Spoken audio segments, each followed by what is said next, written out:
Hello future IITians and NITians. तो आज अपन बात करेंगे फंक्शन के मोस्ट रिपीटेड क्वेश्चंस के बारे में।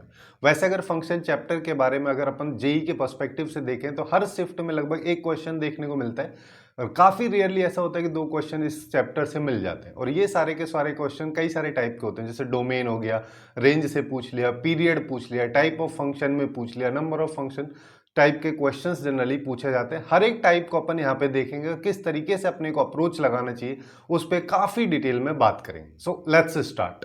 तो फर्स्ट क्वेश्चन की अगर अपन बात करें तो देखो अपने को यहाँ पे एफ एक्स फंक्शन दे रखा है और उसके डोमेन के बारे में पूछा है। एकदम बेसिक सा क्वेश्चन है। इसको दो अप्रोच से अपन बात करेंगे। सबसे पहले बेसिक अप्रोच से कैसे अपने को सॉल्व करना चाहिए जब भी डोमेन की बात होती है। तो डोमेन में कुछ बेसिक कंडीशंस अपन देखते हैं। जैसे मान लो अपने पास में कोई भी फंक्शन दे रखा है और अगर वो फंक्शन न्यूमरेटर फॉर्म में है या फिर मतलब कि उसके डिनोमिनेटर में रूट वगैरह नहीं लिखा है। अगर मान लो डिनोमिनेटर में लिखा होता तो यहाँ पे डी को अपन देखते कि ये ग्रेटर देन 0 होना चाहिए, लेकिन अगर सिंपल फॉर्म में लिखा हुआ है तो अपन इसको देख सकते हैं ये 0 भी हो सकता है, उसके साथ साथ जो वैल्यू है वो हमेशा पॉजिटिव अपने पास में होनी चाहिए। ये कंडीशन अपने को लगानी है। और क्या कंडीशन अपने को यहाँ पे लगानी है? एकदम बेसिक अप्रोच से अगर अपन सोचें कि यहाँ पे जो लॉग दे रखा है, अब लॉग की कुछ कंडीशंस होती है, जैसे लॉग का बेस जो है इसके बारे में कुछ कंडीशन होती है, ग्रेटर देन 0 होना चाहिए, 1 नहीं होना चाहिए। और ये वाली वैल्यू के बारे में भी कुछ कंडीशंस होती है, यानी कि ये वैल्यू हमेशा पॉजिटिव होनी चाहिए। अब इन तीनों कंडीशन को जो सेटिस्फाई कर रहे होंगे वो एक्स की वैल्यूज अपने को चाहिए, वही इसका डोमेन होंगी। अब उन सबको निकालने के लिए हम यहाँ पे क्या कर सकते हैं? देखो एक इंटरेस्टिंग चीज यहाँ पे हम ये वाला देख पा रहे हैं कि ये इसको अगर मैं देखूं ये एक्चुअली में x+2 का होल स्क्वायर लिखा हुआ है ना। अब यहाँ पे इस 2 को आगे नहीं लेके जाना है, इस पे इतना देखो कि जब भी x की वैल्यू कुछ भी मैं यहाँ पे डालूंगा तो इस पे कोई फर्क ही नहीं पड़ने वाला, क्योंकि ये तो हमेशा हमको पॉजिटिव आउटपुट देगा और यही हमको चाहिए कि ये हमेशा हमको पॉजिटिव आउटपुट दे। वैसे अगर तुमको डायरेक्ट नहीं दिखता तो इसका d<0 करके देख लो, है ना। a पॉजिटिव d<0, जिसका मतलब i की वैल्यू हमेशा पॉजिटिव रहेगी।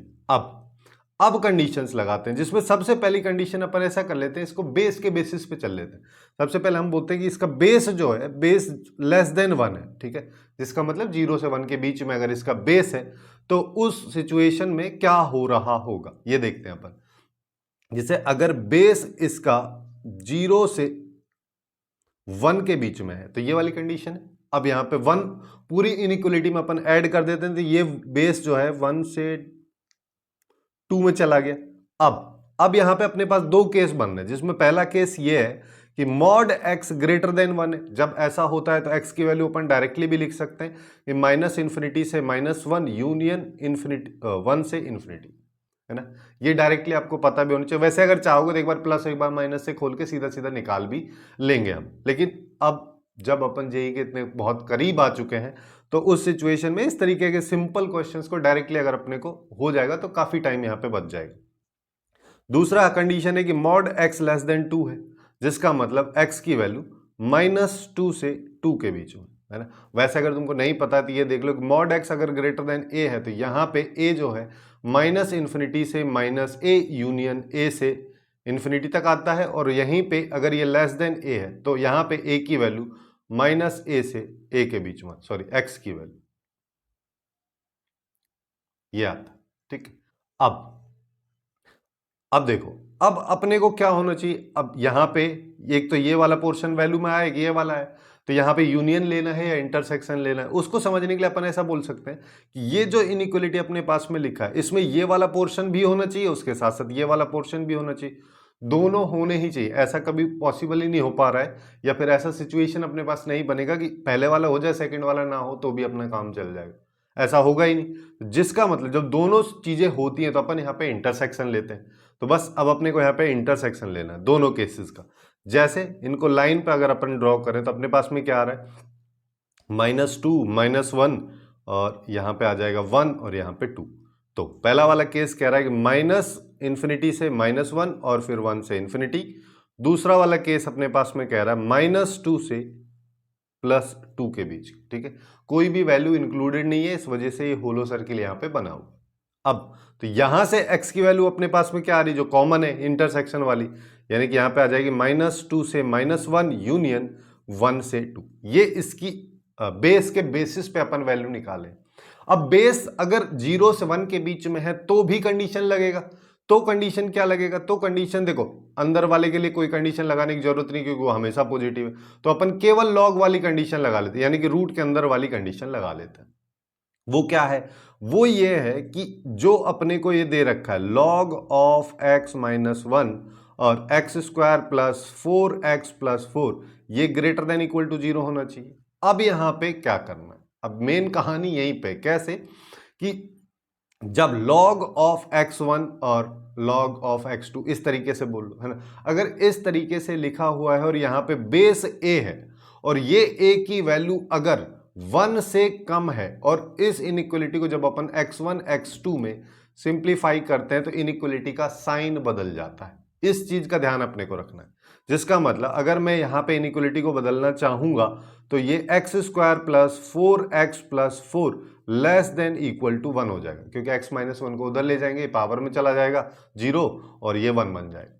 तो ये अपने पास में आ रहा है, जिसका मतलब x² plus 4x+3 less than equal to 0 ये हो जाएगा। 1 को लेफ्ट में ले आए हैं और सब्ट्रैक्ट कर दिए हैं। इसके दो फैक्टर्स होंगे, एक x+3 हो जाएगा, एक x+1 हो जाएगा, ये लेस देन इक्वल टू 0। तो इसको अपन कैसे निकाल सकते हैं, डायरेक्टली निकाल लेंगे, एक बार -3 एक बार -1।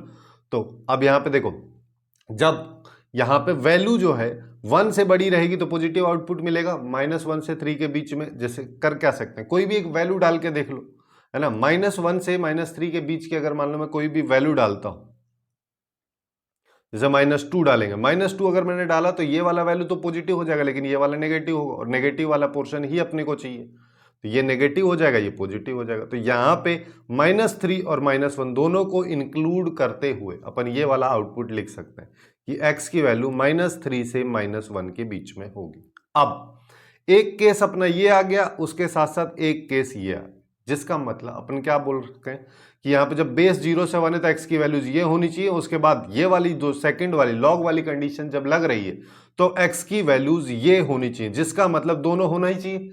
ऐसा तो है नहीं केवल बेस वाली कंडीशन लगा दो बाकी लॉग वाली मत लगाओ तो उससे कोई काम अपना काम चल जाएगा, क्योंकि ये वाली अंदर वाली ये भी ग्रेटर देन इक्वल टू 0 होनी चाहिए। उसके साथ साथ बेस जो है वो या तो 0 से 1 में हो या फिर 1 से बड़ा हो, यही केस हो सकते हैं। दोनों का होना जरूरी है, इस वजह से यहाँ पे हम फिर से इंटरसेक्शन ही लेंगे, जिसमें अपने पास में वैल्यूज क्या है, -2 -1, यहाँ पे -3 ले लो, फिर -2 आ जाएगा, -1 1 और 2, ये अपने पास में। अब देखो यहाँ पे वैल्यूज क्या आ रही थी, यहाँ पे वैल्यूज थी हमारे पास में -2 से -1 और 1 से 2। वहीं पे अब दूसरे वाले केस की अगर बात करोगे तो इसमें क्या है, इसमें अपने पास में वैल्यूज -3 से -1 के बीच में है, जिसमें -1 इंक्लूडेड है। अब अगर मान लो मैं यहाँ पे इंटरसेक्शन लेना चाहता हूं तो केवल इतना वाला ही पोर्शन आएगा, और सिंस नीचे वाले पोर्शन में -2 इंक्लूडेड नहीं है तो इधर भी इंक्लूड नहीं करेंगे, तभी तो कॉमन आएगा, और ऊपर वाले में इंक्लूड है नीचे वाले में नहीं है तो कॉमन का मतलब यहां से भी हट जाएगा। तो यहां से -2 से -1 के बीच ये अपने पास में इसकी वैल्यूज निकल के आ रही। ये कब निकल के आ रही, ये केवल तब निकल के आ रही जब बेस 0 से 1 के बीच में। अभी हमारा दूसरा केस बाकी है। दूसरा केस हमारा क्या है कि जब बेस ग्रेटर देन 1 होगा, तो बेस को ले लेते हैं ग्रेटर देन 1। जब बेस ग्रेटर देन 1 है, जिसका मतलब मॉड x - 1 ग्रेटर देन 1 हो गया, यहां पे क्या आ जाएगा, मॉड x ग्रेटर देन 2 हो गया। तो अब यहां से फिर से डायरेक्ट वही लिख सकते हैं, -∞ से -2 यूनियन 2 से इंफिनिटी आ जाएगा। और दूसरे वाली कंडीशन देखो, अब यहां पे अपन ऑब्वियस सी बात है, यहां पे दो केस लिए ना बेस के बारे में, कि बेस जो है एक बार 0 से 1 के बीच में होना चाहिए, दूसरी बार 1 से बड़ा, तो 1 अपन लिए ही नहीं है तो ये ऑटोमेटिकली इसी के अंदर आ गया है। ठीक है, जब बेस इतना है तो अपने को क्या पता है, फिर से लॉग वाली प्रॉपर्टी लगाएंगे, लॉग ऑफ ये +4 ग्रेटर देन इक्वल टू 0। अब इनइक्वलिटी का साइन नहीं बदलेगा, तो अब क्या आएगा, x² + 4x+4 greater than equal to 1, यानी कि x² + 4x+3 greater than equal to 0। एक आ जाएगा x+3, एक आ जाएगा x+1, जैसे पिछले में आया। तो डायरेक्टली यहां से x की वैल्यूज क्या आ जाएंगी, जो उसमें छूट गई हैं। जैसे यहां पे अगर देखोगे तो यहां पे कौन कौन सी छूट गई, -∞ से -3 और -1 से इन्फिनिटी, तो इन दोनों को अपन यहां पे लिख देते हैं। क्या आ जाएगा, -∞ से -3 यूनियन -1 से इन्फिनिटी, ये अपने पास में। अब देखो, अब हमको क्या करना है यहाँ पे, अब हमारे पास में जो केस आ रहा है इसमें दो एक्स की वैल्यूज है, एक वैल्यू ये रही, एक वैल्यू ये रही, इनको वापस से लाइन पे लेके आता है। यहाँ पे क्या आएगा -3, यहाँ पे -2, यहाँ पे आ जाएगा -1 और ठीक है, और यहाँ पे आ जाएगा 1, यहाँ पे 2। अब देखो ये क्या कह रहा है, ये कह रहा है अपने पास में ये वैल्यूज है इसकी 2 से इन्फिनिटी, दूसरा कह रहा है कि ये वाली वैल्यूज है जिसमें ये इंक्लूडेड है और ये। अब यहां पे देख लो, अब यहां पे अगर मान लो मैं x की वैल्यूज देखता हूं तो -∞ से -3, अब यहां पे क्लोज ब्रैकेट आएगा क्योंकि -3 ऊपर वाले में भी इंक्लूडेड और -3 नीचे वाले में भी इंक्लूडेड, यहां पे तो है ही। फिर आएगा यूनियन, फिर यहां पे देखोगे तो ये 2 से इन्फिनिटी आए, ठीक है। अब देखो, अब अपने को क्या करना है, अब यहां पे एक चीज समझो, बेस जो है, बेस की जो अपन कहानी बोल रहे हैं कि या तो ये होने चाहिए, ये होने चाहिए, तो ऑब्वियस सी बात है, सीधे सीधे दिमाग में आ रहा है कि यहां पे बेस के साथ में क्या लगेगा, और लगेगा। अब ऐसा तो कभी हो नहीं सकता कि बेस जो है 0 से 1 के बीच में भी हो रहा है और 1 से बड़ा भी, ऐसी तो कोई वैल्यू पॉसिबल ही नहीं है। तो यहां पे या तो ये हो जाएगा या ये हो जाएगा, जिसका मतलब यहां पे जो वैल्यूज बेस के लेस देन 1 वाले केस में आ रही हैं और बेस के ग्रेटर देन 1 वाले केस में आ रही है, इन सब का अपने को यूनियन करना है। तो एक वैल्यूज तो ये, इसके साथ में अपने को यूनियन किसका करना है, जो अभी यहां पे वैल्यू आई, ये आया फाइनल आउटपुट। तो अब हमारे पास में x की वैल्यूज क्या आ रही है, -∞ से -3, जो कि अपने को यहां मिल रही है। उसके बाद है -2 से -1, है ना, तो यहां पे आ जाएगा -2 से -1, उसके बाद फिर से यूनियन, और फिर यहां पे जो आउटपुट आया 2 से इन्फिनिटी, ये इसका आंसर हो जाएगा, जो कि बी ऑप्शन में अपने को दे रखा है और यही इसका करेक्ट आंसर होगा।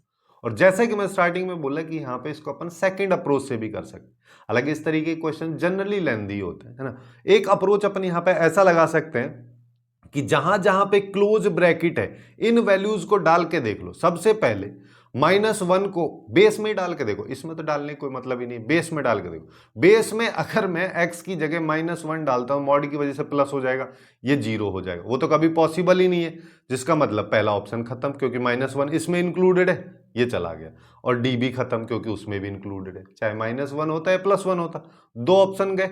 अब देखो, अब हम क्या करते हैं, हम यहां पे, अब देखो यहां पे देखें तो यहां पे 2 इंक्लूडेड है, ठीक है, यही तो बच रहा है, और -3 है, तो इस 2 को अगर मान लो मैं x की जगह डालता हूं तो यहां पे क्या आएगा, मॉड ऑफ 2, यानी कि 2 2 -1 किया तो 1। अब बेस तो कभी 1 हो ही नहीं सकता, जिसका मतलब ये वाली वैल्यू भी पॉसिबल नहीं है, तो ये ऑप्शन भी गया, तो केवल बी बच गया। या फिर चाहते तो ऐसे कर लो कि सिंस ए और डी हमारे जा चुके हैं, -2 नहीं डालना, -3 डाल के चेक कर लो, अगर -3 पे हो रहा है तो सी खत्म हो जाएगा, तो बी बचेगा।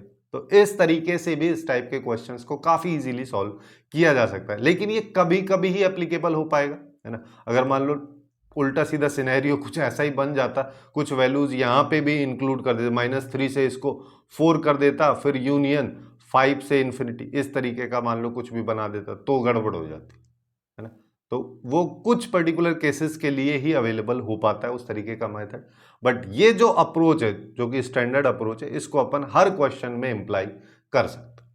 अब नेक्स्ट क्वेश्चन पे आ जाओ। नेक्स्ट क्वेश्चन की अगर अपन बात करें तो अपने को यहाँ पे देखो क्या दे रखा, अच्छा ये तो हो ही गया ना, ये वाला रेंज से रिलेटेड पूछा है। अब ये फंक्शन दे रखा, देख के थोड़ा कॉम्प्लिकेटेड लग रहा है, क्योंकि यहाँ पे ग्रेटेस्ट इंटीजर फंक्शन वगैरह का यूज किया है, इसका रेंज अपने को निकालना है। अब इसको भी अपन दो तरीके से कर सकते हैं, इसके बारे में भी बात करूंगा।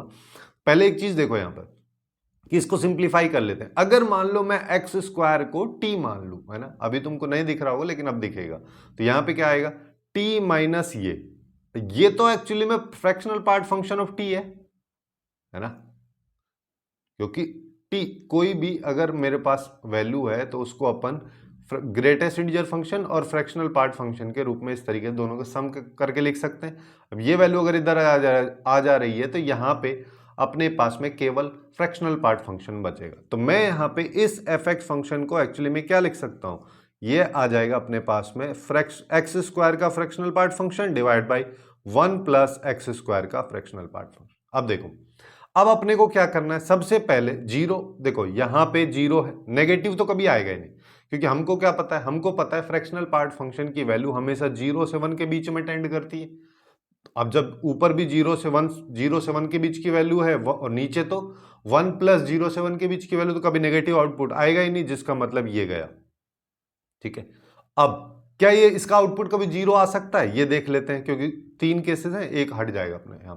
तो जब x की जगह कोई भी इंटीजर होगा, है ना, तो हमेशा फ्रैक्शनल पार्ट फंक्शन की वैल्यू 0 रहेगी। जब न्यूमरेटर 0 हो जाएगा तो खेल खत्म, और डिनोमिनेटर 0 हो नहीं रहा है, तो अपने पास में 0 इंक्लूड होगा, लेकिन इसमें नहीं है, तो ये हट गया।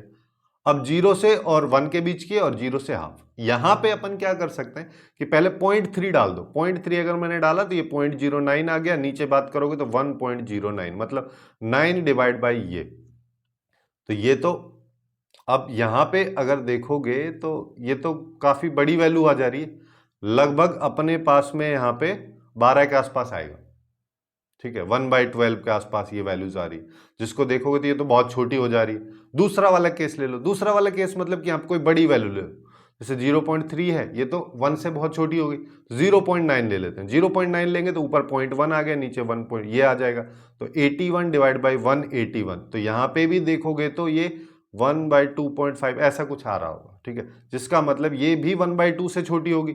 अब यहाँ पे वैल्यूज देखो, ऊपर वाली वैल्यू 1/12 आ रही थी, नीचे 1/2 आ रही, 1/2.5, मतलब 1/2 एग्जैक्टली नहीं आ पा रही, उससे छोटी है। तो 1, ये वाला पोर्शन तो कभी होगा ही नहीं, 1 तक तो ये कभी जा ही नहीं रहा है, क्योंकि ये 1/2 से आगे ही नहीं जा रहा है, तो ये भी खत्म हो जाएगा, तो ये बच जाएगा, है ना। एक तरीका तो ये है। अब मैं बात करता हूं यहाँ पे स्टैंडर्ड तरीके से, अगर मान लो अपने को इसको करना रहे तो कैसे करेंगे। तो उसके लिए हम यहाँ पे क्या कर सकते हैं कि ये अपने पास में फंक्शन, ठीक है, और फंक्शन के बारे में अपने को ये पता है कि अगर मैं इसकी बात करूं तो इसकी वैल्यू 0 से 1 के बीच में रह सकती है, ये केस रहेगा। अब अपन ऐसा फंक्शन, जैसा एफ फंक्शन यहां पे लिखा है ऐसा ही फंक्शन यहां पे बनाते हैं। तो सबसे पहले डिनोमिनेटर वाला केस बना लेते हैं। डिनोमिनेटर वाला केस बनाओगे तो यहां पे क्या आएगा, 1 ऐड कर दो, तो ये 1 हो गया, ये 1 प्लस ये x² हो गया, ये 2 हो गया। अब इन सब के रेसिप्रोकल ले लो। रेसिप्रोकल अगर मैं लूंगा तो यहाँ पे 1/2 आ जाएगा, ये इधर आ जाएगा, इनइक्वलिटी का साइन बदल जाएगा, ये 1 प्लस ये वाला आ जाएगा, और यहाँ पे आएगा 1, ये अपने पास में आ रहा है। अब इसको मल्टीप्लाई कर दो, है ना। अगर मान लो मैं यहाँ पे मल्टीप्लाई, अच्छा मल्टीप्लाई करने से पहले ना, क्योंकि मल्टीप्लाई करने से तो फिर कोई मतलब ही नहीं हुआ, फिर इधर भी वही आ जाएगा। यहां पे देखो, यहां पे हम इसको क्या कर सकते हैं कि इसमें ना एक्चुअली में ऐसे कर लो, +1 -1 कर दो। जब +1 -1 करेंगे तो एक बार इतना पोर्शन डिनोमिनेटर के इक्वल हो जाएगा, तो डिवाइड करेंगे तो ये 1 आ जाएगा, यहां पे आएगा, है ना। अब हो गया ये बहुत आसानी से। अब इतने पोर्शन की वैल्यू अपन ने निकाली, अब इसमें -1 से मल्टीप्लाई कर देते हैं। जैसे ही -1 से अपन मल्टीप्लाई करेंगे तो ये माइनस यहां आ जाएगा, यहां पे क्योंकि इनइक्वलिटी का साइन फिर से बदल जाएगा, और फिर यहां पे आएगा -½ ये आ रहा है।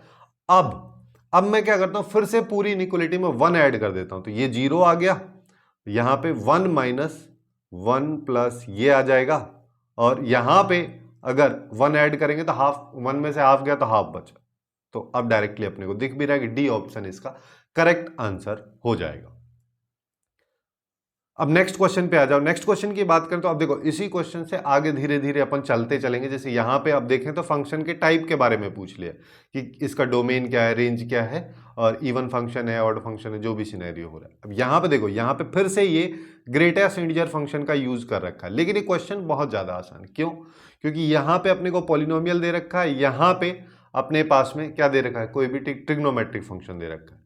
यहां पे बस अब डोमेन अगर मान लो मेरे को चेक करना, तो अपने को देखना है कि एक्स की कौन सी वैल्यूज अपन नहीं डाल सकते, है ना। वैसे अगर देखा पॉलिनोमियल जो है उसके लिए आर होता है, और 10x की बात करें तो भी उसके रेस्पेक्टिव डोमेन में आर ही होता है ना। यहां पे हम क्या नहीं डाल सकते, ये चीज अपने को देखना। सब कुछ तो डाल ही सकते हैं यहाँ पे, तो जिसका मतलब डोमेन खत्म हो जाएगा। अब इस फंक्शन को थोड़ा सा सोच के देखो कि अगर हम इसको देख पा रहे हैं तो ये ग्रेटेस्ट इंटीजर फंक्शन है, जिसका मतलब क्या हो, कुछ भी x की वैल्यू मैं डालूं, इसकी वैल्यू जो है greatest integer function of x की वैल्यू हमेशा एक इंटीजर ही आएगी, है ना। जब हमेशा इसकी एक इंटीजर आएगी तो पाई के साथ हमेशा कोई ना कोई इंटीजर रहेगा, 1 2 3 4 -1 -2 इस तरीके कुछ भी रहेगा। तो साइन, अब 10n पाई इसकी वैल्यू हमको पता है 0 होती। कैसे होती चाहो तो देख लो कि भाई sin n pi divide by cos n पाई और sin n पाई 0 होता। ठीक है, तो इसका मतलब ये वैल्यू 0 है। जब ये वैल्यू 0 है और इसके साथ कुछ मल्टीप्लाई में है तो क्या ही फर्क पड़ता है, हमेशा एफ एक्स इक्वल टू आएगा 0। बहुत अच्छा फंक्शन है ये, ठीक है, ये अपना आ गया। अब इसको देख के बोल सकते हैं रेंज भी नहीं है ना। और 0 अकेला, f x is equal to 0 अकेला एक ऐसा फंक्शन है जो इवन फंक्शन तो है ही, उसके साथ साथ ऑड फंक्शन भी है। तो यहां पे इस क्वेश्चन का करेक्ट आंसर बी आएगा, ठीक है। थ्योरी पे बेस्ड ज्यादा है ये वाला क्वेश्चन, और इस तरीके के क्वेश्चन भी काफी पूछे ही जाते हैं। अब नेक्स्ट क्वेश्चन पे आ जाओ। नेक्स्ट क्वेश्चन की अगर अपन बात करें तो अब टाइप पे आ गया। देखो 1 1 हो गया, मैनी 1 हो गया, ऑन टू, इन टू, जिनको 1 1 मैनी 1, ये सब जो है इंजेक्टिव सर्जेक्टिव टर्म्स में भी इसके ऑप्शंस को दे सकता है। तो वो वाली चीज भी अपने को माइंड में रखने की, इंजेक्टिव मतलब क्या, सर्जेक्टिव मतलब क्या। अब यहाँ पे क्या बोला है, अपने पास में एफ एक्स एक फंक्शन है, तो फिर बोला है कि एफ एक्स के बारे में अपने को बताना है कि क्या ये 1 1 है या ऑन टू है। सबसे पहले यहाँ पे अगर अपन देखें तो इसका ये डोमेन होता है, ये कोडोमेन होता है। अगर कोडोमेन और रेंज अगर अपन बराबर निकाल पा रहे हैं तो अपन वहां पे बोल देंगे फंक्शन ऑन टू होगा, अदरवाइज इनटू फंक्शन होगा। तो यहाँ पे देख लेते हैं क्या इसका रेंज आर आएगा क्या। जैसे यहाँ पे अगर मान लो मैं इसको देखूं तो ये मेरे पास में एक पॉलिनोमियल फंक्शन लिखा हुआ है, पॉलिनोमियल फंक्शन का रेंज आर होता है ना, इसका रेंज आर हो जाएगा। यहां पे अगर देखो वो ट्रिग्नोमेट्रिक फंक्शन है जिसका रेंज -1 से 1 के बीच में हो। अब इन दोनों को हम ऐड कर रहे हैं, अब चाहे कितना भी ऐड कर लो यहाँ पे जो रेंज है वो हमेशा आर ही रहने वाली है ना। और यहाँ पे ऐसी कोई वैल्यूज नहीं है जो कि इसका आउटपुट नहीं आएगी, क्योंकि यहाँ पे अपने पास में पॉलिनोमियल दे रखा है। इस वजह से ये फंक्शन का जो रेंज है आर हो जाएगा, तो ये फंक्शन हो जाएगा ऑन टू फंक्शन। अब अपने को क्या चेक करना है, अब अपने को चेक करना है ये 1 1 है या फिर मैनी 1 है। 1 1 या मैनी 1 फंक्शन चेक करने के लिए हमारे पास में एकदम बेसिक सिनेरियो क्या होता है कि देखो ग्राफ के बेसिस पर अपन चेक कर सकते हैं। हॉरिजॉन्टल लाइन टेस्ट अगर मान लो मैं वहां पे करता हूं कि हमारे पास में इस तरीके से कोई भी एक फंक्शन दे रखा है और अगर 2 पॉइंट्स पे कट कर रहा है, तो इस तरीके के फंक्शन को अपन मैनी 1 फंक्शन बोलते हैं। और अगर वो केवल एक पॉइंट पे ही कट करेगा तो उसको अपन 1 1 फंक्शन बोलते हैं। अब देखो मेरे पास में ये फंक्शन दे रखा है तो मैं यहाँ पे ग्राफ की हेल्प से निकाल सकता हूँ, लेकिन हमारे पास में कभी कभी ऐसे फंक्शंस भी मिल जाते हैं जिनका ग्राफ जनरली बनाना थोड़ा डिफिकल्ट हमारे लिए हो जाएगा। तो वैसी सिचुएशन में हम उस फंक्शन में, देखो आगे वाला कंसेप्ट है लेकिन बहुत अच्छा कंसेप्ट है कि यहाँ पे हम एओडी लगा के इसको चेक कर सकते हैं। कैसे चेक कर सकते हैं एओडी लगा के, कि मैं यहाँ पे इसका एफ डैश एक्स निकाल लेता हूँ। एफ डैश एक्स अगर मान लो मैं निकाला तो 3x² प्लस 2x प्लस 4 और प्लस कॉस एक्स, ये मेरे पास में आएगा। अब बस मेरे को ये देखना है कि अगर ये फंक्शन एफ डैश एक्स की वैल्यू अगर ग्रेटर देन 0 हुई, जिसका मतलब ये फंक्शन अगर इंक्रीजिंग हुआ, तो इंक्रीजिंग फंक्शन का तो कहानी यही हो जाएगा ना कि भाई हमेशा ये फंक्शन सारी एक्स की वैल्यूज के लिए इंक्रीजिंग है, जिसका मतलब एक एक्स की वैल्यू पे एक ही आउटपुट अपने को मिल रहा है, तो 1 1 हो जाएगा। और अगर यहाँ पे कोई लोकल मैक्सिमा लोकल मिनिमा बन रहा होगा तो मतलब इस तरीके ग्राफ बनेगा, जिसका मतलब 2 बार तो एटलीस्ट मिलेगा ही मिलेगा, 2 से ज्यादा भी हो सकता है। तो अगर एफ डैश एक्स अपन ये देख रहे हैं है ना, यहाँ पे देखो इसके बारे में हमको क्या पता है, इसके बारे में हमको पता है कि इसकी वैल्यू -1 से 1 के बीच में है। अब इधर देखो ये हमारे पास में क्वाड्रेटिक है, इसके बारे में हमको नहीं पता इसकी वैल्यू कहाँ से कहाँ आई, लेकिन हम यहाँ पे इसकी मिनिमम वैल्यू निकाल सकते हैं। किसी भी क्वाड्रेटिक की मिनिमम वैल्यू की बात करोगे तो वह एक्चुअली में होती है -d/4 है। तो -d अगर करोगे तो b², यानी कि अपने पास में आ जाएगा 4ac कर दो इसको, जैसे चाहो तो बाहर ले लो है ना। b² 4 हो गया, 4 × 4 × 3 डिवाइड बाई 4 × 3 है ना। तो यहाँ पे अगर अपन 4 को कॉमन लेकर निपटा दे तो 12 में से 1 गया तो ऊपर 11 बच रहा है, माइनस का बच रहा था और आगे भी माइनस है तो प्लस हो जाएगा, और ये बचेगा 3, 11/3, जिसको अगर अपन देखेंगे तो ये लगभग 3.8 या 3.9 के आसपास में है। अब देखो अब इससे हो क्या रहा है, अब इससे ये हो रहा है कि जो ये एफ डैश एक्स है इसमें इतने वाले पोर्शन की मिनिमम जो वैल्यू है वो 11/3 रहेगी है ना, यानी कि 3.8, और इसका ए पॉजिटिव है तो अदरवाइज तो इसकी वैल्यू 3.8 से बड़ी ही होगी। और यहां पे cos x की अगर मैं बात करूं तो इसकी मिनिमम वैल्यू -1 है ना। तो अगर मैं इसमें से 3.8 में से -1 को घटाऊंगा भी तो भी 2.8 ही मिनिमम इसकी वैल्यू बचेगी, जिसका मतलब एफ डैश एक्स हमेशा पॉजिटिव आएगा। जब एफ डैश एक्स हमेशा पॉजिटिव अपने पास में आएगा तो फंक्शन इंक्रीजिंग है। अगर इंक्रीजिंग फंक्शन है तो फंक्शन में x की एक वैल्यू पे अपने को एक आउटपुट मिल रहा है, जिसका मतलब 1 1 फंक्शन है। तो 1 1 फंक्शन तो है ही, उसके साथ साथ ऑन टू फंक्शन भी ये है। तो अपना यहां पे ए ऑप्शन इसका करेक्ट आंसर हो जाएगा। अब नेक्स्ट क्वेश्चन पे आ जाओ, है ना। नेक्स्ट क्वेश्चन जो है ये कंपोजिट फंक्शन से रिलेटेड है। यहाँ पे एफ एक्स फंक्शन अपने को दे रखा है, फिर जी एक्स फंक्शन कुछ इस तरीके से दिया है इनके कॉम्बिनेशन में। एक बार एक्स पे मॉड लगा दिया है, फिर एफ एक्स पे मॉड लगा दिया है, और फिर बोला कि ये यहाँ से यहाँ है, यानी कोडोमेन इसका ये है। तो फिर से अपने को वही बताना है, 1 1 है और मैनी 1 है, ऑन टू है, इन टू है। तो उसके लिए सबसे पहले जी एक्स फंक्शन निकालना पड़ेगा। जी एक्स फंक्शन निकालने के लिए भी अपन इसको ऐसे लिख सकते हैं कि ये हाफ करके लिखा है f of mod x minus mod of f x, बात एक ही है। तो पहले मैं F of mod x function निकाल लेता हूं। तो F of mod x function अगर मान लो मैं निकालना चाह रहा हूं, सिंस अपने को एफ एक्स फंक्शन दे रखा है, तो अपन को यहां पे करना क्या है, हमको यहां पे एक्स की जगह मॉड एक्स डालना है केवल। तो यहाँ पे x है नहीं, तो यहाँ पे कुछ नहीं करेंगे। यहाँ पे अगर देखेंगे तो यहाँ पे x है, तो इसकी जगह मॉड x कर दिया, ठीक है। फिर इधर आ जाओ, यहाँ पे x दिख रहा है, इसमें मॉड x डाल दिया, यहाँ पे ये आ गया, यहाँ पे फिर से मॉड डाल दिया, यहाँ पे ग्रेटर देन ये। अब देखो, अब ये वाला केस तो पॉसिबल ही नहीं है। क्यों नहीं है? क्योंकि यहाँ पे बोल रहा है मॉड x की वैल्यू 0 से छोटी रहेगी और माइनस a तक जा रही। मॉड x तो मॉड तो रिप्रेजेंट किस चीज को करता है कि वैल्यू जो है वो पॉजिटिव आउटपुट दे, लेकिन ये बोल रहा है कि नहीं नेगेटिव देगी, तो ऐसा तो हो ही नहीं पाएगा, तो ये केस ही खत्म हो गया, ये ऐसा पॉसिबल ही नहीं है।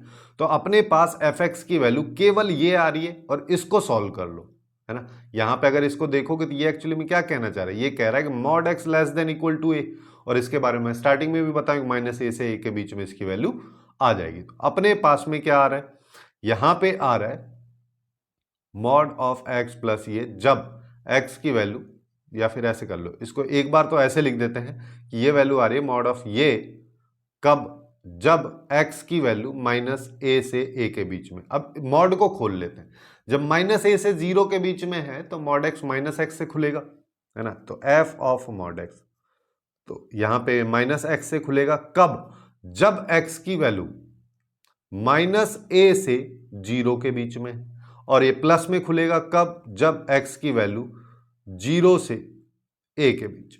ये अपने पास में f ऑफ मॉड x आ गया। अब मॉड ऑफ एफ एक्स निकाल लेते हैं। मॉड ऑफ एफ एक्स क्या कहता है, मॉड ऑफ एफ एक्स का मतलब हो रहा है जो एफ एक्स की वैल्यूज आ रही हैं, जो हमारा आउटपुट आ रहा है उस पे हमको मॉड लगाना है। तो माइनस ए पे अगर मैं मॉड लगा दे प्लस ए में हो गया, चाहो तो इसको माइनस ए को प्लस अब करके प्लस ए लिख दो, बट मैं डायरेक्टली लिख दे रहा हूं, है ना। और एक्स की वैल्यू से कोई लेना देना नहीं हमको, ये माइनस ए आ जाएगा, एक्स की जगह कुछ नहीं करना है, जो आउटपुट है उस पे हमको मॉड लगाना है, ये आ गया, ठीक है। अब एक चीज और देख लो, सिंस यहां पे हम बोल रहे हैं क्या, देखो a पॉजिटिव है और हम यहां पे क्या बोल रहे हैं कि x की वैल्यू 0 से a के बीच में, जिसका मतलब x की वैल्यू भी पॉजिटिव है। दो पॉजिटिव वैल्यूज का अगर सम करोगे तो वो भी पॉजिटिव आएगा, तो यहां पे मॉड लगे या ना लगे कोई फर्क ही नहीं पड़ता। तो यहां पे इसकी वैल्यू, अब देखो, अब हमको gx फंक्शन निकालना। तो gx फंक्शन में क्या हो रहा है, सबसे पहले हाफ आ रहा है। अब एफ ऑफ मॉड एक्स में देखो दो कंडीशन यहां पे सबको दिख भी रही होंगी, ये वाली एक कंडीशन है, ये वाली है। एक्स की अलग अलग वैल्यूज के बेसिस पे अपन बात कर रहे हैं कि जब एक्स की वैल्यू माइनस ए से 0 के बीच में है, और जब एक्स की वैल्यू 0 से ए के बीच में, जब माइनस ए से 0 के बीच में है, तो उस सिचुएशन में एफ ऑफ मॉड एक्स क्या है, माइनस एक्स प्लस ए, माइनस एक्स प्लस ए, ये आएगा। दूसरे वाले की बात करोगे तो वो है a, लेकिन बीच में लगा है माइनस, तो ये आ जाएगा, ठीक। यहां पे अलग, फिर से यहां हाफ आएगा। अब यहां पे देखो 0 से a में हम चल रहे हैं, 0 से a में पहले वाले की बात करोगे तो x प्लस ए, फिर माइनस साइन लगाना है, और दूसरे वाले की बात करोगे वो भी सेम ही है x प्लस ए, लेकिन आगे माइनस है तो माइनस एक्स माइनस ए हो जाएगा। अब देखो ये तो खत्म, 0 हो गया। यहां पे अल्टीमेटली इससे ये गए, हमारे पास में gx फंक्शन क्या आ रहा है, gx आ रहा है माइनस एक्स बाई टू पहले वाले केस के लिए, जब x की वैल्यू इस रेंज में है, दूसरे में 0 जब x की वैल्यू 0 से a के बीच। तो अब इसका ग्राफ, अब देखो ये तो काफी सिंपल सा फंक्शन है, इसका ग्राफ तो हम बहुत आसानी से बना सकते हैं। यहां पे हमारे पास में क्या हो रहा है, -x/2 वाली लाइन है। कब? जब x की वैल्यू -a से 0 के बीच में है, और इसके बाद 0 वाली लाइन है, यानी कि ये कब तक है? जब a तक। अब ये है g(x) फंक्शन। अब देख लो, अगर इसको देखें तो इसका कोडोमेन ये है, रेंज अगर देखोगे तो 0 से ऊपर जा रही है ना। वैसे वो दूसरी वाली वैल्यू निकालने की भी जरूरत नहीं है कि -a पे क्या आउटपुट आ रहा है। वैसे अगर -a पे आउटपुट देखोगे तो a/2 आएगा, यहाँ पे 0 आ जाएगा, ये वाली वैल्यू से। ठीक है, जिसका मतलब अपन यहाँ पे क्या बोल सकते हैं कि ये तो है ही नहीं कोडोमेन और रेंज के बराबर, तो ये क्या हो जाएगा? इनटू फंक्शन हो जाएगा। तो एक तो ये इनटू फंक्शन होगा, जिसका मतलब ऑन टू नहीं है। और दूसरा हॉरिजॉन्टल लाइन टेस्ट कर लो। हॉरिजॉन्टल लाइन टेस्ट अगर अपन करेंगे तो देखो, हमको सीधा यहां पे कर लो, कहीं पे भी कर सकते हैं। तो यहां पे तो इस लाइन के सारे पॉइंट इसी में आ गए, तो ये तो हो गया मैनी वन फंक्शन। 1 1 नहीं है मतलब कि। तो अब अगर अपन इसका आंसर देखें तो यहां पे बोल सकते हैं ना तो ये 1 1 फंक्शन है, ना ऑन टू फंक्शन है, यानी कि सी ऑप्शन इसका करेक्ट आंसर हो जाएगा। इस तरीके से इस टाइप के क्वेश्चंस को काफी आसानी से हम सॉल्व कर सकते हैं। अब नेक्स्ट क्वेश्चन पे आ जाओ। नेक्स्ट क्वेश्चन की बात करें तो नंबर ऑफ फंक्शन से रिलेटेड है। ऐसे क्वेश्चंस भी काफी पूछे जाते हैं, जिसमें अपने पास में ये वाला जो क्वेश्चन दे रखा है, यहां पे नंबर ऑफ फंक्शन की, number of onto function पूछा है। ठीक है, यहाँ पे थोड़ा सा इसमें करेक्शन है। अब P और Q अपने को दो अलग अलग सेट्स दे रखे हैं। वैसे अगर मैं बोलूं कि टोटल नंबर ऑफ फंक्शंस यहाँ पे क्या होंगे, तो यहाँ पे जितने एलिमेंट इसमें होते हैं इसकी पावर कर दो, है ना। तो यानी कि 3 की पावर 5, 3 की पावर 5 को सॉल्व कर लेते हैं। 3 की पावर 5 को अगर सॉल्व करो तो 3 की पावर 4 इंटू 3 कर देते हैं। 3 की पावर 4 80, 81 हो जाएगा। ये 3 आ जाएगा तो ये आ जाएगा 243, है ना। इस तरीके हर किसी को मल्टीप्लाई करने की जरूरत नहीं है, ऐसे अपने को सॉल्व करना। अब हमको बताना है ऑन टू फंक्शन। अब देखो, अलग अलग ऑन टू तो निकालना पॉसिबल नहीं, ऑप्शन को देख के भी अपन आइडिया लगा सकते हैं। इतनी वैल्यू अगर निकालने बैठेंगे तो एक ही क्वेश्चन हो पाएगा पूरे एग्जाम में, वो भी अगर हो गया तो। अब देखो, तो इसकी बजाय हम कर सकते हैं कि ऐसा कर लेते हैं, जो फंक्शंस ऑन टू नहीं है उनको निकाल लेते हैं।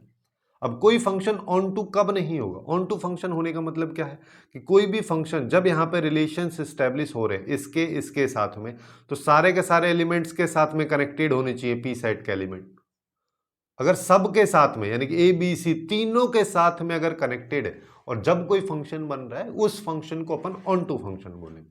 अब ऐसा हो सकता है कि कई सारे केसेस अपने पास में हो सकते हैं ना। मतलब मान लो कि यहां पे इसके सारे एलिमेंट केवल एक एलिमेंट से कनेक्टेड है, या फिर केवल दो से कनेक्टेड है। इस तरीके के सारे केसेस होंगे जहां पे फंक्शन ऑन टू नहीं होगा। उन सबको अपने को काउंट करना, हटाना है, बहुत आसानी से हो जाएगा। तो यहां पे अपन लिख भी देते हैं नॉट ऑन टू फंक्शन।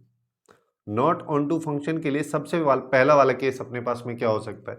पहला वाला केस हम ले लेते हैं जब एक एलिमेंट से connected, one element of Q is connected. जब केवल P से Q का एक एलिमेंट कनेक्टेड है, मतलब P हमारे पास में पूरा पूरा सेट है। अब Q सेट हमारे पास में क्या हो सकता है? Q सेट ये हो सकता है ना। और या फिर ऐसा हो सकता है ये B हो जाए, या फिर ऐसा हो सकता है ये C हो जाए। वैसे चाहो तो इसको अपन ऐसे भी समझ सकते हैं कि मान लो हमारे पास में ये एक वैल्यू है ना, और ये एक सेट है। दोनों अलग अलग सेट अपन ने यहाँ पे बना दिए हैं। और देखो, ये P सेट है, ये Q सेट है, इसमें 1 2 3 4 5 है। यहाँ पे A B C है। मैं यहाँ पे क्या बोल रहा हूँ, वन एलिमेंट का मतलब मैं यहाँ पे ऐसा बोलना चाह रहा हूँ कि इसके सारे एलिमेंट केवल इससे 4BC से 5B, इस तरीके से एक फंक्शन बनेगा। अब ये ऑन टू फंक्शन नहीं है, क्यों? क्योंकि यहाँ पे वैसे अगर देखा जाए तो सारे एलिमेंट से कनेक्टेड नहीं है, या फिर ऐसा बोल लो कोडोमेन, जिसका कोडोमेन ABC है और इसकी रेंज A है, दोनों बराबर नहीं है। तो इस केस में number of non onto functions में ये अपने पास में आ जाएगा। एक फंक्शन ये आ जाएगा। अब ये सारे के सारे उठ के B के साथ में आ जाए, या फिर C के साथ में आ जाए, तो ये सारे के सारे केसेस अपने पास में पॉसिबल है। तो यहाँ पे अगर अपन देख पा रहे हैं तो एक बार A के साथ, एक बार B के साथ, एक बार C के साथ, टोटल अपने पास में 1 + 1 + 1, यानी कि 3 रिलेशन बनेंगे। वैसे चाहो तो इसको अपन PNC से भी कर सकते हैं। PNC से कैसे करोगे? यहाँ पे 3 में से एक को सेलेक्ट करना है, 3C1 हो जाएगा। और टोटल नंबर ऑफ फंक्शंस की बात करोगे तो अपने पास में ये 1 है, यहाँ पे टोटल 5 एलिमेंट्स है, तो ये 1 की पावर 5। इसको सॉल्व करोगे तब भी वही है। ठीक है। दूसरा केस अपने पास में क्या हो सकता है? दूसरा केस हमारे पास में ये हो सकता है कि 2 एलिमेंट्स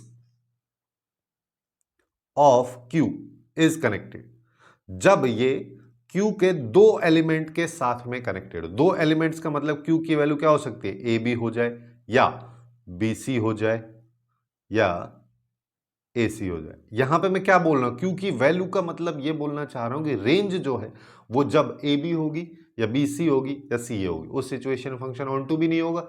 अब देखो यहां पे अब अगर अपन देखें तो अब अपने पास में 1 2 3 4 5 है, यहाँ ए बी सी है। इसका मतलब ये बोलना चाह रहा हूँ कि ऐसा हो जाए कि सारे के सारे फंक्शन जो है कुछ इससे कनेक्टेड हो जाए, कुछ इससे कनेक्ट, ऐसे हो जाए, सारे के सारे एलिमेंट्स का इस तरीके से रिलेशन हो, या फिर बी और सी के साथ में हो या सी और ए के साथ में हो।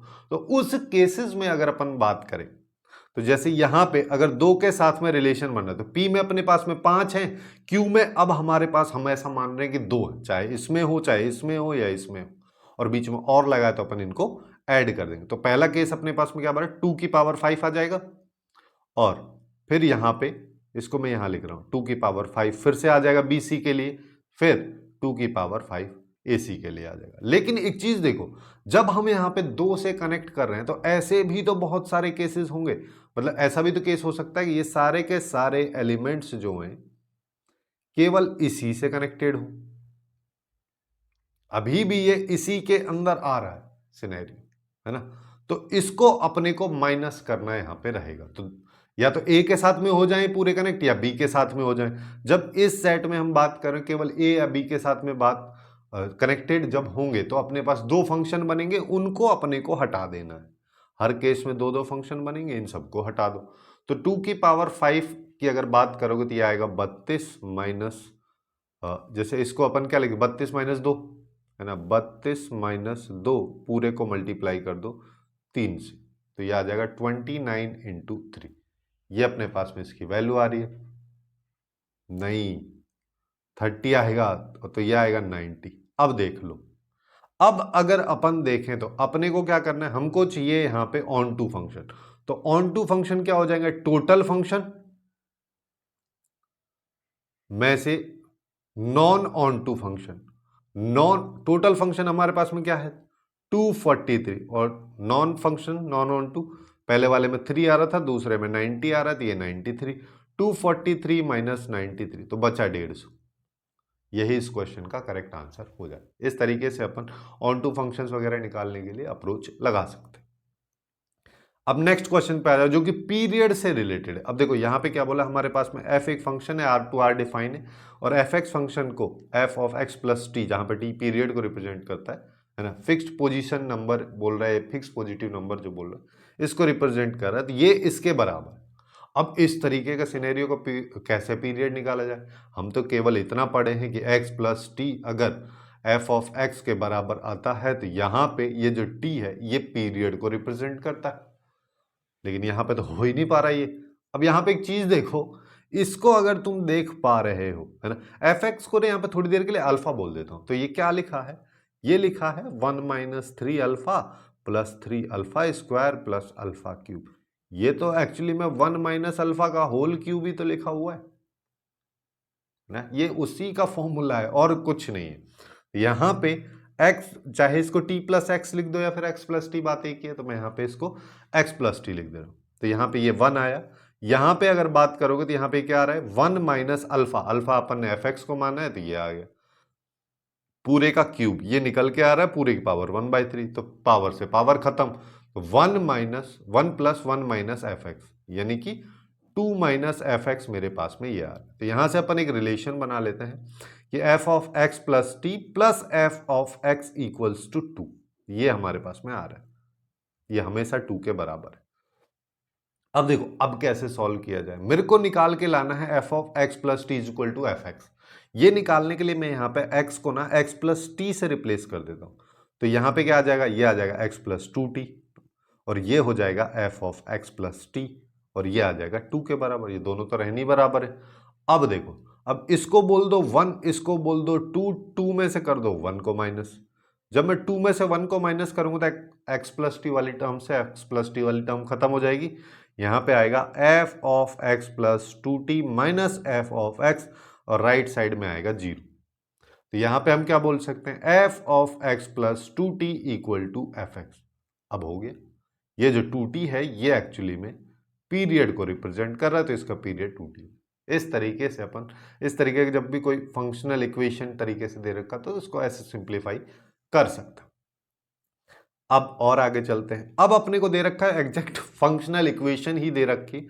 वैसे अगर आप थ्योरेटिकल पोर्शन में देखे होंगे तो कई सारे टाइप की फंक्शनल इक्वेशन जनरली अपने को पढ़ाई जाती हैं, उस पे बेस्ड भी काफी क्वेश्चंस आते हैं। बट अगर कभी बाहर से कोई क्वेश्चन इस तरीके से तुमको दे दिया जाए तो उसको कैसे सॉल्व करना है, इसको सॉल्व करने के लिए वैल्यूज पुट करना काफी लेजिटिमेट आंसर लगता है ना, लेजिटिमेट अप्रोच लगता है एकदम बेसिक तरीके से। अपन यहाँ पे देखो क्या कर सकते हैं, कुछ भी कर लो, मतलब कि y की जगह 1 डाल दो या x की जगह 1 डाल दो, है ना। y की जगह मैं इसलिए डालूंगा कि सीधा सीधा fx दिख जाए, है ना, वरना फिर f ऑफ y दिखेगा। तो यहाँ पे क्या आ जाएगा 2 इंटू एफ ऑफ x, और यहाँ पे क्या आएगा fx की पावर 1 यानी कि fx, और यहाँ पे आ जाएगा f ऑफ 1 की पावर x। अब यहां पे देखो मैं 1 इस वजह से भी डाला हूं कि मेरे को f ऑफ 1 की वैल्यू दे रखी।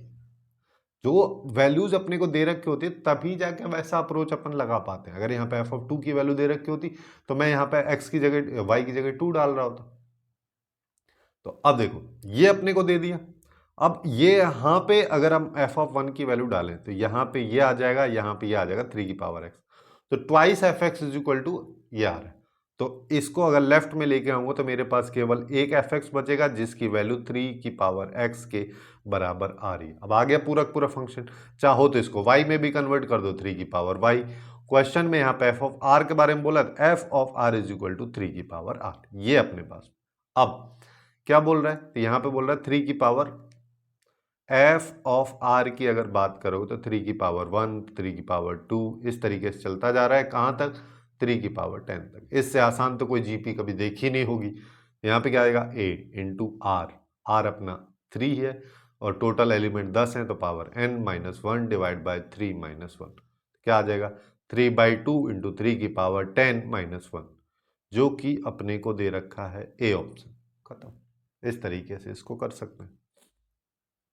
अब नेक्स्ट क्वेश्चन पे आ जाओ। नेक्स्ट क्वेश्चन देखो, ऐसे क्वेश्चंस भी कभी कभी पूछे जाते हैं जहां पे डिफरेंशिएशन का ये यूज कर रहा होता है, ठीक है, डिफरेंशिएशन की वैल्यू पूछ लेता है। ऐसे क्वेश्चंस काफी देखे भी होंगे आप लोग। तो यहाँ पे क्या हो क्या रहा है, क्या बोला है कि अपने पास में एक एफ एक्स फंक्शन है जो कि ये दे रखा है, उसका डोमेन कोडोमेन वगैरह दे रखा है। फिर बोला है जी एक्स जो है एक्चुअली में इनवर्स फंक्शन है, ठीक है। वैसे तो यहाँ पे लिखना चाहिए g x is the inverse function of f x, है ना। इसका मतलब जी एक्स जो है एफ ऑफ इनवर्स एक्स के बराबर है। और एक चीज हम यहाँ पे पढ़े हैं क्या, कि f inverse of f x या f of f inverse x ये हमेशा एक्स के बराबर होता है। तो यहां पे अगर मैं एक्स की जगह एफ एक्स डाल दूं तो यहां पे क्या आएगा, g of f x is equal to, यहां पे आ जाएगा f inverse of f x यानी कि एक्स। अब देखो वैसे अगर देखा जाए तो डायरेक्टली एक फॉर्मूला वगैरह तरीके से बताते हैं, जी ऑफ यहाँ पे f x is equal to 1/f' के होता है। अब अगर तुमको जी ऑफ 7 की वैल्यू निकालनी है, f x is equal to 7 करो, एक्स की वैल्यू निकालो, उस एक्स की वैल्यू को यहाँ पे डालो डिफ्रेंशिएशन करने के बाद में, तो आंसर आ जाता है ना। ये कहाँ से आ रहा है, ये यहाँ से आ रहा है। जैसे यहाँ पे ये अपने पास में इक्वेशन आ रही है, तो मैं यहाँ पे क्या कर देता हूँ, दोनों साइड डिफ्रेंशिएशन, तो यहाँ पे आएगा g dash of f x is equal into अब अंदर वाली वैल्यू का जो कि एफ डैश एक्स आएगी और इक्वल टू 1, यहाँ पे आएगा g dash of f x is equal to 1/f'(x). अब अपने को ये वैल्यू 7 दे रखी है, जी डैश ऑफ 7 की वैल्यू मतलब ये 7 होना चाहिए, तो f x is equal to 7 यानी कि x square minus x plus 5 equal to 7। तो ये क्या आया, x square minus x minus 2 equal to 0। इसको थोड़ा सा सिंप्लीफाई अगर अपन करेंगे तो x square minus 2x plus x minus 2 ये आएगा, जिसका एक फैक्टर x माइनस 2, दूसरा फैक्टर x प्लस 1 आएगा। x की दो वैल्यूज आ रही है, एक -1 और एक 2।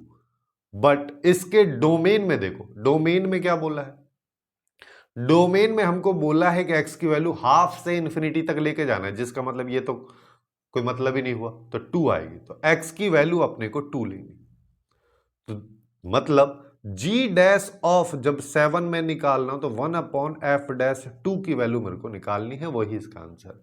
यहाँ पे 1 अपॉन ये आ जाएगा, इसका एफ डैश एक्स निकालोगे तो क्या आएगा 2x माइनस 1 और 2x की जगह 2 रख दो तो 2 इंटू 2 माइनस 1 तो 1/3 यहाँ पे इस क्वेश्चन का करेक्ट आंसर होगा।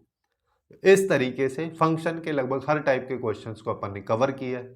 ऐसे ही बाकी चैप्टर्स को भी अपन ने कवर किया है, जिसका प्लेलिस्ट आपको लेफ्ट साइड में दिख रहा होगा, आप लोग वहां से जाके चेकआउट कर सकते हैं। सो आज के लिए बस इतना ही। Hopefully you guys find it useful, and if you find it useful then please do like, share and subscribe.